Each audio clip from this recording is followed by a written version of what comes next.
Hello and welcome to the Daily Meal for Monday, the 12th of May, 2025. This morning, we got news from the continent of interest in the amazing, the fantastic Mihailo Ivanovic, and that interest came from Lazio. And this is from a website called Laziale.com. I believe it's an English language website covering Lazio news. Lazio currently 5th in Serie A, on joint number of points with Juventus, who are in 4th. So they'd still have a chance to finish 4th. I think finishing 3rd is beyond them at the moment. I think there's 2 games to go. Is that right? 38 game season. So, although they could still actually finish 8th if they're not careful. So this is what popped up today. So Lazio eyeing a move for Millwall revelation dubbed as the new Vlahovic. Who? Exactly. So Lazio are reportedly tracking young Serbian striker Mihailo Ivanovic, who emerged as a breakout star at Millwall this season. The background, according to La Lazio Siamo Noir, which we're going to get on in a minute, the Bianco-Celesti could decide to keep both Tata Castellanos and Boulaye Dia for next season, unless they receive irresistible offers. Nevertheless, the management is seeking a young profile with strong physical attributes who can be added to the attacking department. Lazio searching for attacking reinforcement. The report notes how Marco Baroni's men tend to struggle against teams that pile defenders at the back and force them to play long balls forward towards the box, as was the case when Juventus were reduced to 10 men on Saturday. The source believes a towering centre forward would be useful on such occasions. Lazio following Mihailo Ivanovic. Hence, Ivanovic has been identified as a potential solution. The 20-year-old is a youth product of Vojvodina, the same Serbian club that produced Sergej Milinkovic-Savic. The young bomber spent the 22-23 season on loan at Sampdoria's Primavera squad before returning to his original club, rising to the scene at Millwall. In the summer of 2024, Ivanovic joined Millwall on a deal worth €3 million. He initially struggled to prove his worth in front of goal, but exploded during the second half of the season. Between February and the end of the campaign, he scored 10 goals in 17 appearances, helping the Lions finish 8th in the Championship table, only 2 points adrift from the playoff spots. Dusan Vlahovic comparisons. The Serbian has already made his debut for the senior national team, and due to his large frame and overall characteristics, he has been compared to his compatriot Dusan Vlahovic, and I have no idea who that is. So let's go back. So according to La Lazio Siamo Noir, which is this, it's an Italian website, LaLazioSiamoNoir.it. It's been translated into English by my browser, or most of it. Some words are still in Italian. So what are they saying? So it was put up at 11:30 in the morning today. I presume that's Italian time, so that would be what? That would be so like for they 3 hours ahead, 2 hours ahead. That would be like 9:30 in the morning, no? Over here. A Lazio transfer market. A reinforcement in attack can be one of the paths that Lazio will take in the summer market. Castellanos is one of the untransferables indicated by Fabiani, but then everything will depend on any incoming proposals. The valuation is around €30 million. And they're talking about Castellanos there, not Ivanovic. As well as for Dia, who has a price of around €50 million and has admirers in the Premier League and League One. It will depend on the market. In fact, it is not excluded that everything can remain as it is up front. To that, adding a young profile that can offer different characteristics to the Bianco-Celesti attack, because we saw it against Parma and also against Juve, When Lazio meets closed teams that make density centrally and force Baroni's team to play on the outside, then in the centre there is a lack of a tower that can take advantage of the many balls that fall from the wings. Castellanos has elevation, but he is not a tower. Baroni then plays the Vicini card, who, however, would be a midfielder by trade. Serbian track. So then, the one that leads to a young and physical striker can be a track to beat. The Bianco Celesti market team has been looking at several names. One of these is that of Mihailo Ivanovic, born in 2004, Millwall centre forward and already in the Serbian senior national team. Ivanovic has exploded in the second part of the season. From February to today, he has scored 10 goals in 17 championship games. He will turn 21 in November. He made his debut with Serbia in November. Right-footed, an important physical structure. He is 1.91 centimetres tall. Ivanovic knows how to play on the side, but also strongly attack the depth, and a detail not to be overlooked, kick well from a standstill. He is often in charge of shooting, free kicks and penalties. Technically strong, he sometimes drops to play as an attacking midfielder in the 4-2-3-1. Ivanovic trained in Vojvodina, the same team in which Milinkovic Savic has grown up as a footballer. Then a parenthesis with Sampdoria's Primavera, a return to Vojvodina. I think that means a loan. Then obviously it's been translated automatically by the browser that I'm using. Return to Vojvodina and transfer to Millwall last summer. The price of the Serbian player is around 10 million euros. In his homeland, some compare him to Vlahovic. There have also been comparisons to Boksic, not for Ivanovic's Croatian passport. Perhaps excessive. The talent, however, is there, and Lazio is monitoring. And then they talk about don't steal our article. This article was written by Lazio Siamano. The reproduction, even partial, of the article without citation is prohibited. Violators will be prosecuted according to the law. For all the news, market interviews, exclusives and real-time updates on the Lazio world, follow La Lazio Siamo ono.it on the portal, on our app, and on all our social networks. The most read website by Lazio fans since 2008. So there you go. The only thing now,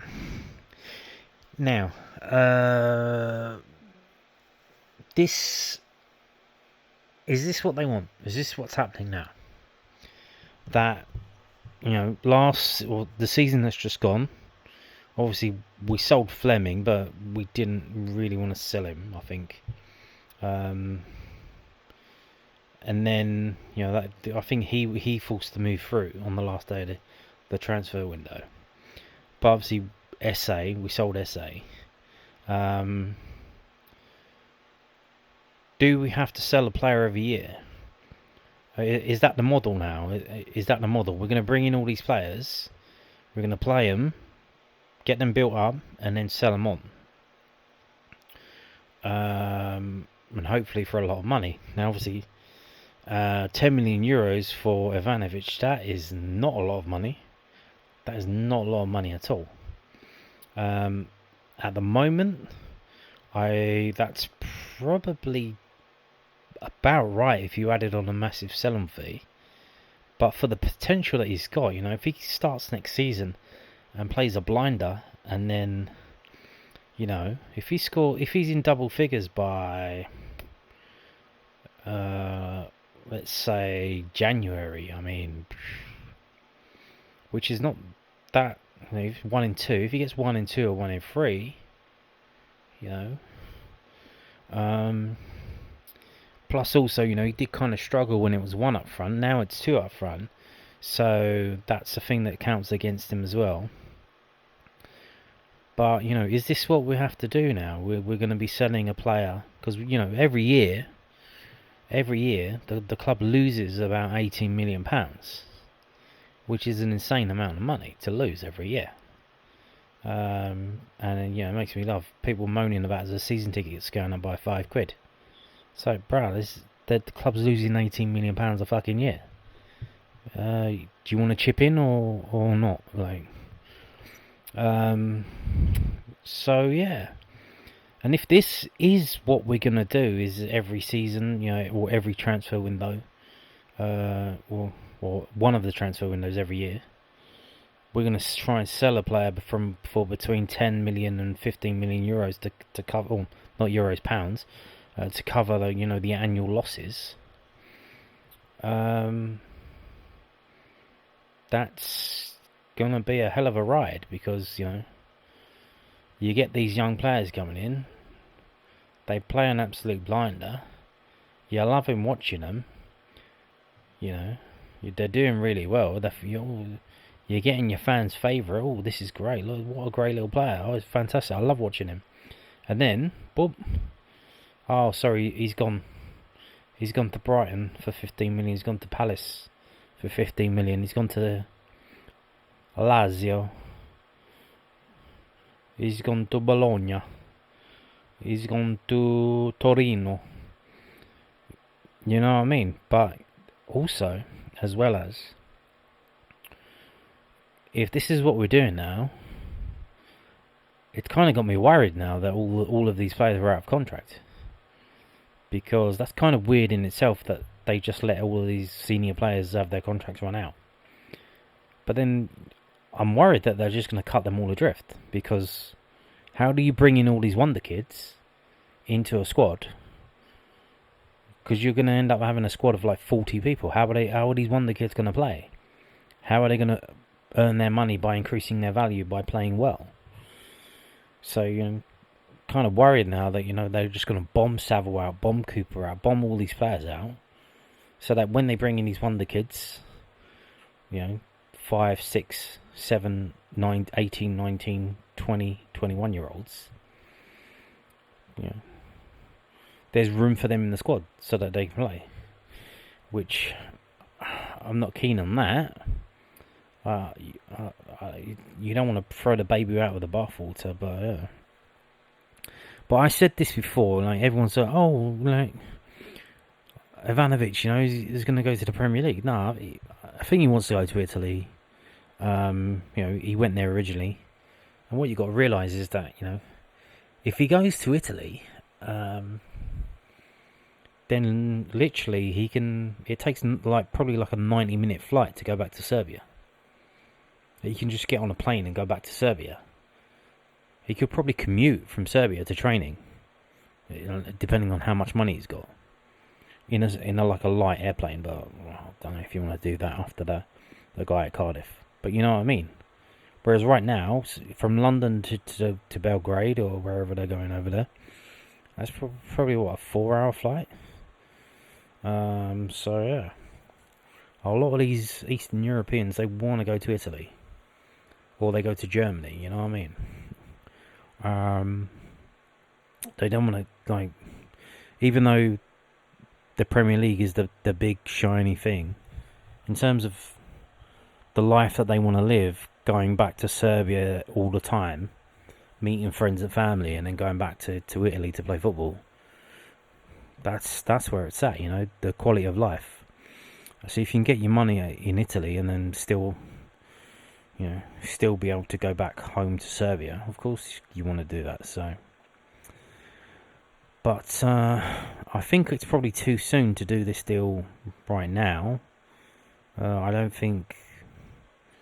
Hopefully he doesn't try and force the move. I think it would be probably a bit stupid for him to do that at the moment. Like I said, he could leave in January. Like, if he has a blinding start to the season, then things are going to get interesting. So we'll see. But yeah, that's what happened today.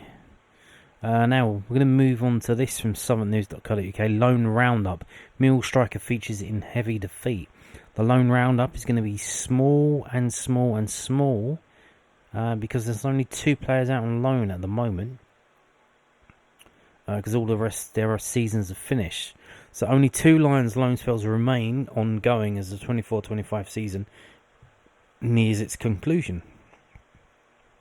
Kevin Nisbet was introduced at half-time as Aberdeen lost 4-0 to Rangers yesterday, Sunday, May the 11th. The Dons are 4th in the Scottish Premiership with 2 games remaining and are 3 points above Dundee United, who they face on the final day of the season. The side that finishes 4th will qualify for the UEFA Conference League qualifiers. So they're not in it, they have to qualify.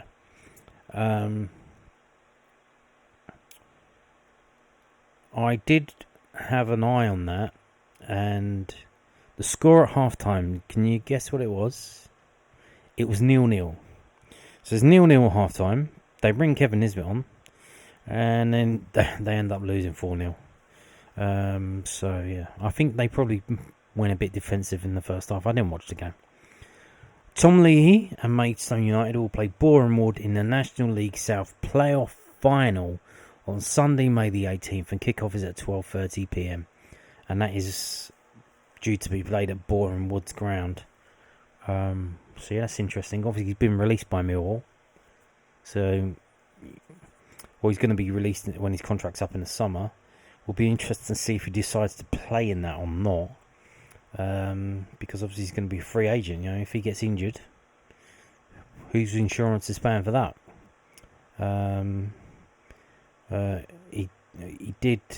He was warming up in a semi-final, and he had a little knock on his knee. So, but interesting, would be interesting.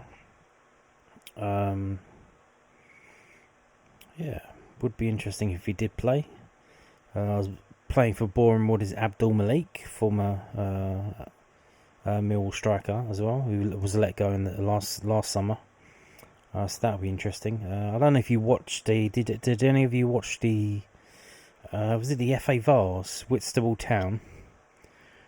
Two youngsters from Millwall who were released last summer, Finn Cotton and Ola Bodie. They were playing for Whitstable Town, who won it.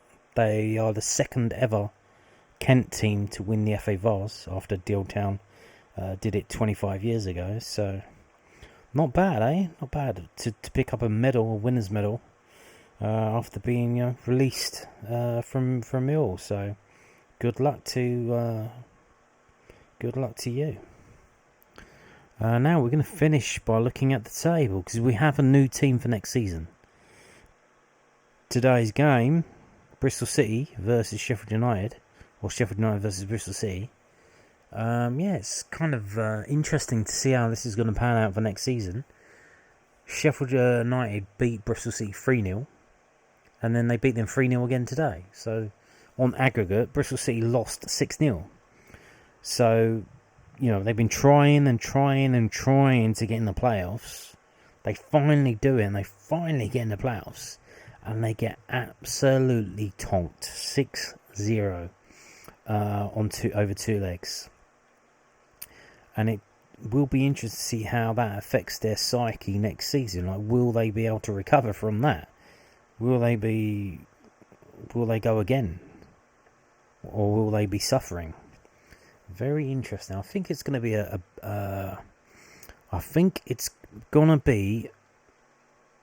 harder league next year. You've got Birmingham, obviously Bristol City are there now. You've got Birmingham come up. You've got Ipswich going down, although Delap's leaving to Man United apparently. Leicester City. You got Wrexham, Southampton. So we're just waiting for 3 more teams to see the lineup completed for next season's championship.